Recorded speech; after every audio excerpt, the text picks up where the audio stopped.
गुरुवर का आदेश हुआ उद्बोधन के लिए। संसार में गुरु की कृपा वरदान हुआ करती है। उनकी कृपा से सांसारिक सुख के साथ साथ आत्मिक सुख की उपलब्धि होते हुए भव जीव के लिए निर्वाण की अवस्था तक उपलब्ध होती है। यह सब गुरु की कृपा से ही संभव होता है। जिनके हृदय में गुरु बसे होते हैं उन्हें संसार में कोई चीज दुर्लभ नहीं होती, सब चीज सुलभ होती चली जाती है। गुरु की भक्ति हमने आगम ग्रंथों से जाना है कि गुरु की भक्ति यदि अंतरंग में अच्छी है तो वह तीर्थंकर प्रकृति का बंध कराती है। वह तीर्थंकर प्रकृति जो तीनों लोकों में डंका बजाती है। संसार में परोपकार का यदि कोई कार्य करते हैं तो वह तीर्थंकर प्रकृति वाले जो महापुरुष होते हैं वे इस पृथ्वी पर अपनी आत्मा की उन्नति के साथ साथ संख्यात जीवों को मोक्ष मार्ग पर लगाते हैं।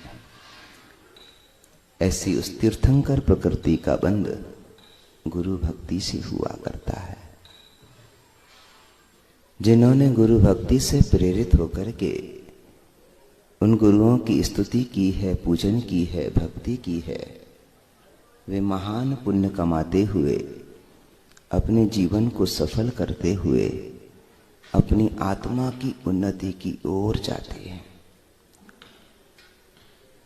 हमारे गुरुवर विद्यासागर जी महाराज अपने गुरु के अनन्य भक्त रहे।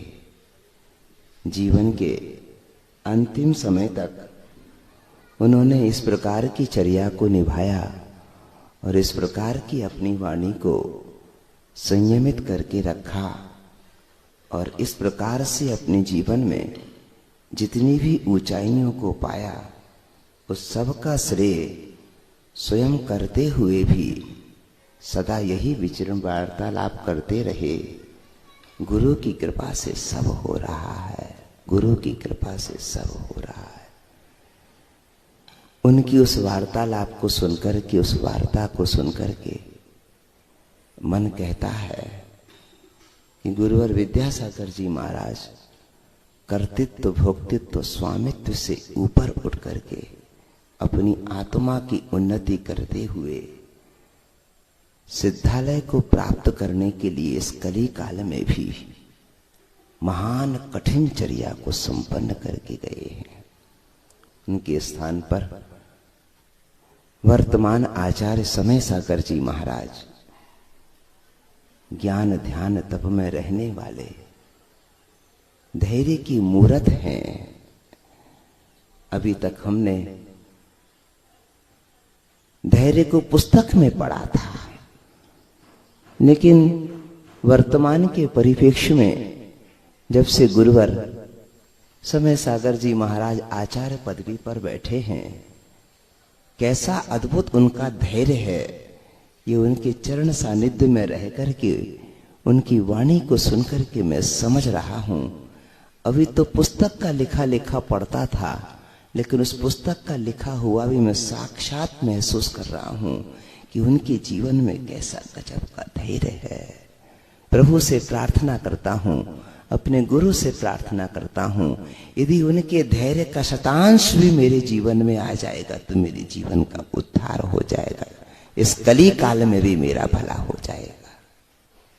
एक छोटा सा प्रसंग गुरु के चरणार विंद में सुनने को मिला था, आपके सामने रखता हूं। सागर के पंच कल्याणक के समय पर गुरुवर के द्वारा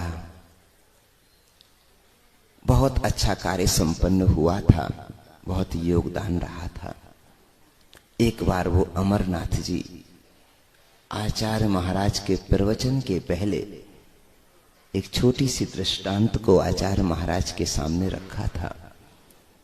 उस दृष्टांत को सुनकर के आचार्य श्री के मुस्कान बहुत अच्छी आई थी और उसमें उस वक्त उस दृष्टांत को भी सुन रहा था और आचार्य की भाव भंगिमा भी पढ़ रहा था। मुझे लगा गुरुजी को यह दृष्टांत बहुत अच्छा लगा है और वो दृष्टांत मुझे भी बहुत अच्छा लगा। वो दृष्टांत सुनकर के हमने सोचा मुझे भी ऐसा ही बनना है, अपने गुरु के चरणों में रह करके। कोशिश में तो हूं, लेकिन वो बात क्या थी वो आपके सामने रखता हूं। एक भटकता हुआ नौजवान एक गुरुजी के पास में पहुंचा। एक भटकता हुआ नौजवान एक गुरुजी के पास में पहुंचा, बोला अपनी शरण में रख लो, बोला अपनी शरण में रख लो। गुरुदेव वृद्ध थे, उन्हें भी लग रहा था जो कुछ मेरे पास है मैं किसी को दे जाऊं, दे जाऊं, दे जाऊं। प्राय करके गृहस्थ जीवन में ऐसा होता है, जब गृहस्थ वृद्ध हो जाता है, घर गृहस्थी को छोड़ने का मन बनाता है, तो वो अपनी संपत्ति अपने पुत्र पुत्रियों में बांट देता है। जो कुछ जिसको देना होता है वो दे करके सोचता है मैं निर्विकल्प हो गया, अब चैन से मर सकूंगा। लेकिन वो वृद्ध जो थे वो ज्ञानी से भी थे, वे ज्ञान के भंडार थे। उन्हें लग रहा था मेरा जाने का समय आया, पर योग्य शिष्य अभी तक मिला नहीं, कोई मिल जाए तो मैं उसे सौंप देता हूं। जैसे वो तरुण आया और उस तरुण को उन्होंने देखा कि इसके पास क्षमता है मेरे ज्ञान को धारण करने की, तो उन्होंने उसे ज्ञान दे दिया। ज्ञान देने के उपरांत वह शिष्य अपने गुरु के चरणों में रहता, सुबह दोपहर शाम जैसी सेवा भक्ति कर सकता था वो करता था।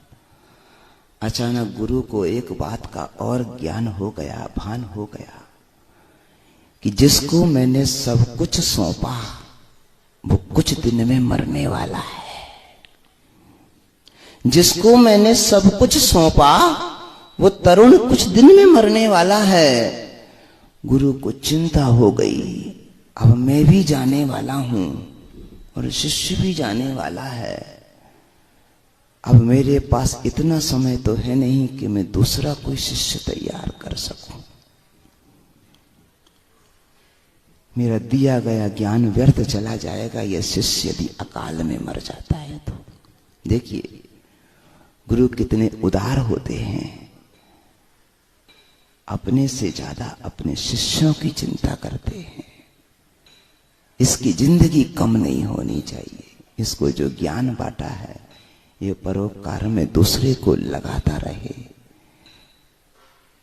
गुरु ने निश्चय किया, मैंने जान तो लिया है कि ये अमावस की रात को मरेगा, मैंने जान तो लिया है कि अमावस की रात को मरेगा, लेकिन मैं भरसक प्रयत्न करूंगा कि ये मरने ना पाए। करूंगा कोशिश, करूंगा कोशिश, करूंगा कोशिश। इस कोशिश के साथ गुरु और शिष्य दोनों आजू बाजू प्रतिदिन सोते रहते हैं। अपने दैनंदिनी कार्यक्रम जो चलता है वो चलता रहता है। गुरु ने अपने शिष्य को यह अवगत नहीं कराया, बेटा तेरी उम्र बहुत कम है। गुरु ने सोचा मैं ही कोई प्रयत्न करता हूं, और धीरे धीरे वो अमावस की काली रात आ गई जिस रास्ते शिष्य की मौत आने वाली थी। गुरु शिष्य दोनों आजू बाजू में सो गए। शिष्य को लग रहा था कि मैं तो अच्छे से सो रहा हूं, पर गुरु सोने का नाटक कर रहा था।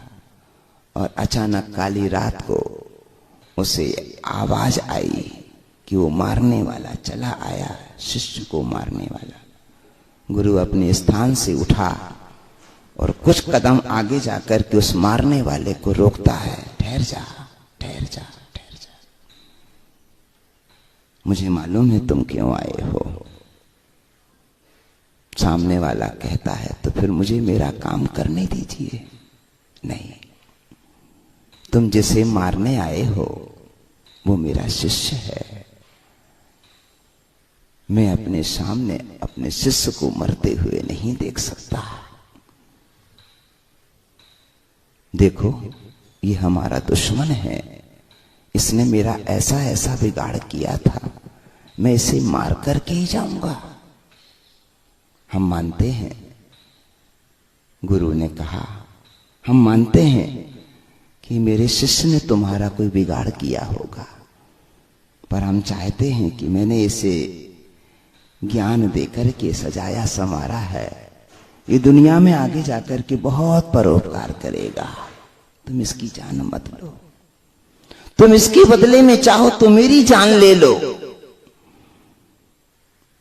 गुरु कह रहा है, तुम मेरे शिष्य की जान मत लो, चाहो तो मेरी जान ले लो।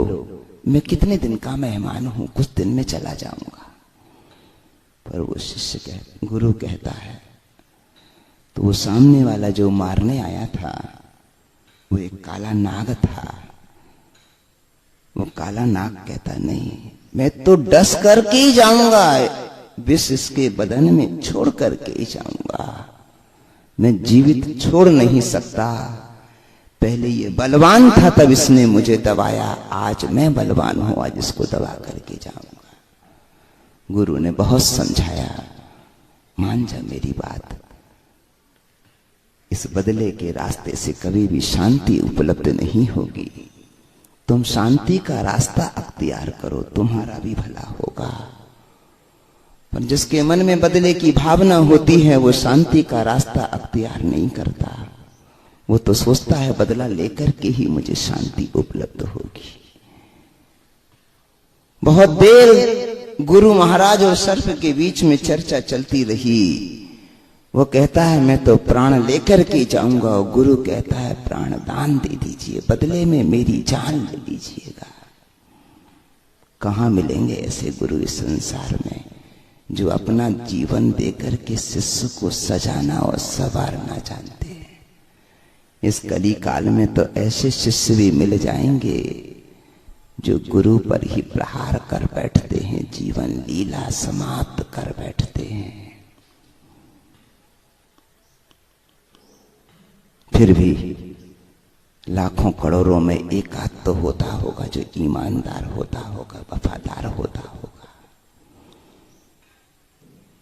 वह गुरु अपने शिष्य के प्रति करुणावान होकर के और आगे के मार्ग को सुरक्षित रखने का भाव रख करके अपने शिष्य की जिंदगी बचा रहा है।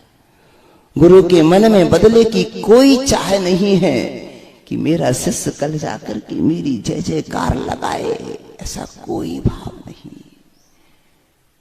गुरु मात्र अपना कर्तव्य करते हैं, बदले की कोई चाह नहीं रखते। किए जा तू जग में भलाई के काम, तेरे दुख दूर करेंगे राम। बहुत कम लोग हुआ करते हैं जो इन पंक्ति पर चला करते हैं। बहुत से लोग ऐसे हुआ करते हैं जो करने के पहले ही भाव रखते हैं कि मुझे बदले में क्या मिलेगा, क्या मिलेगा, यश मिलेगा कि अपयश मिलेगा, कितना मिलेगा, कौन देगा, कहां से देगा, इन सब का विचार करते हैं। लेकिन वफादार ईमानदार अपना कर्तव्य करके आगे चले जाते हैं। वो जानते हैं कि प्रभु की सेवा और गुरु की सेवा कभी व्यर्थ नहीं जाती, वरदान हुआ करती है, बिन मांगे छप्पड़ फाड़ के बरसता है। और वह गुरु अपने शिष्य की जिंदगी बचाए रखने के लिए उस सांप से कहता है, कुछ सौदा कर लो, मेरी जान ले लो, मेरे शिष्य को छोड़ दो। यदि इसके बाद भी तुम नहीं मानते तो बोलो तुम्हारे मन में क्या है, पर मुझे जीवन तो चाहिए मेरे शिष्य का। मैं तुम्हें मारने नहीं दूंगा। और इसी बीच में वह सर्प भी अपनी बात रखता है उस गुरु के सामने। ठीक है, तुमने इसे पढ़ाया है, लिखाया है, जीवन में परोपकार करेगा, लेकिन मैं जो संकल्प करके आया हूं कि इसका खून पी करके जाऊंगा, तो खून तो पी करके जाऊंगा। अपना विष जरूर इसके बदन पे नहीं छोड़ूंगा, पर खून पी करके जाऊंगा। गुरु ने कहा, बोल कहां का खून पीना है, मैं तुझे वहां का खून निकाल करके देता हूं। गुरु ने कहा, बोल सर्प, तू किधर का खून पीना चाहता है, मैं उधर का खून तुझे पिलाता हूं। बोले, गर्दन के पास का खून निकाल करके दे दो। दुष्ट आदमी जो होता है वो पूरा प्रयत्न करता है दुश्मन को कैसे मारा जाए। वो जीवन देते देते भी जीवन लेने की कोशिश करता है, दुनिया को सिखाता है कि मैं जीवन दे रहा हूं, दे रहा हूं, दे रहा हूं, लेकिन दुष्ट आत्मा जो होती है उसको बहुत कठिनाई से अच्छे रास्ते पर लाया जाता है।